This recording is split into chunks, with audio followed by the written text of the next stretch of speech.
வணக்கம், என் பேர் சரண்யா. நான் அக்குபஞ்சர் அண்ட் எனர்ஜி ஹீலிங் தெரபிஸ்டாக ப்ராக்டிஸ் பண்ணிட்டு இருக்கேன். இப்போ வேர்ல்ட் ஸ்கில் கவுன்சில் சர்டிஃபிகேட்காக ஒரு டெமோ வீடியோ கிரியேட் பண்ணுறோம்.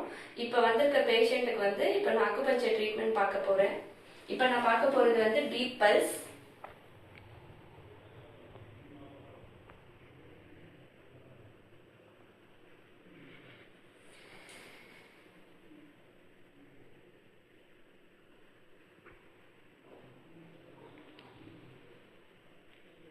நாடி பார்த்தாச்சு. இப்போ அடுத்து இவருக்கு காற்றும் மரமும் தூண்டக்கூடிய புள்ளியில ட்ரீட்மெண்ட் கொடுக்குறேன்.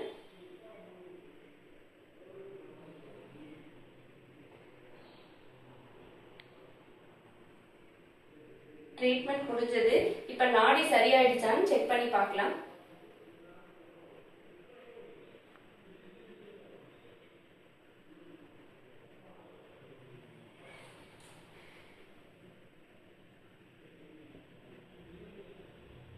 நாடி சரியாகிவிட்டது. நன்றி.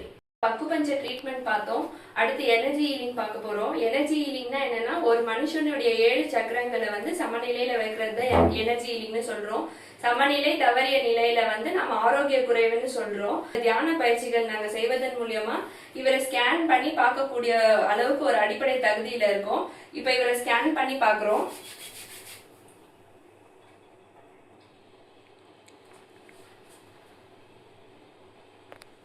இப்ப இவரை ஸ்கேன் பண்ணி பார்த்ததுல சில சக்கரங்கள் சமநிலை தவறி இருக்கு.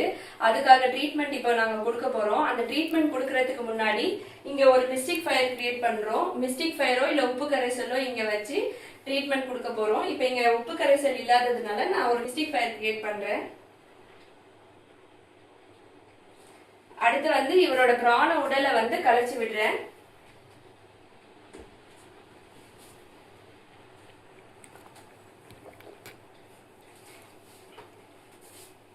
இப்ப இவரோட பிராண உடலை கலைச்சு விட்டாச்சு.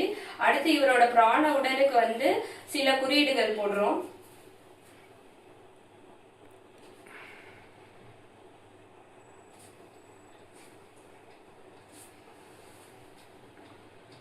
இப்ப இந்த குறியீடு போட்டாச்சு. இந்த மாதிரி 3 முறை செய்யணும். நமக்கு நேரம் இல்லாததுனால நான் ஒரு முறை செய்யறேன். இப்ப அடுத்து இவரோட பிராண கழிவுகளை இழுத்து கொண்டு போய் மிஸ்டிக் ஃபயர்ல விடுறோம்.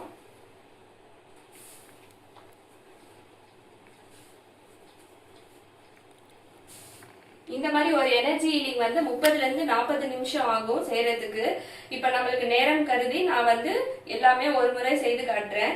அடுத்து இப்ப இவரோட சக்கரங்களுக்கு எனர்ஜி விட்டுரும்.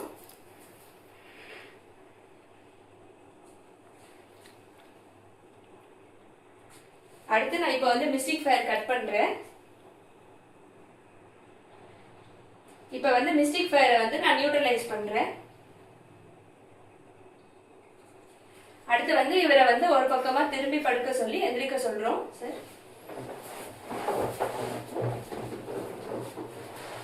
இப்ப இவர் கைகளுக்கும் கால்களுக்கும் நான் ஒரு சில குறியீடுகள் போடுறேன்.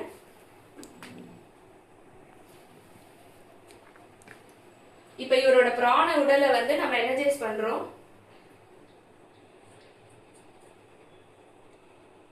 அடுத்து இவருக்கும் எனக்கும் இருக்கான தொடர்பை கட் பண்றோம். இதுதான் ஒரு எனர்ஜி ஹீலிங். இப்ப இவரோட சக்கரங்கள் எல்லாமே சமநிலை அடைஞ்சிருக்கும். நன்றி.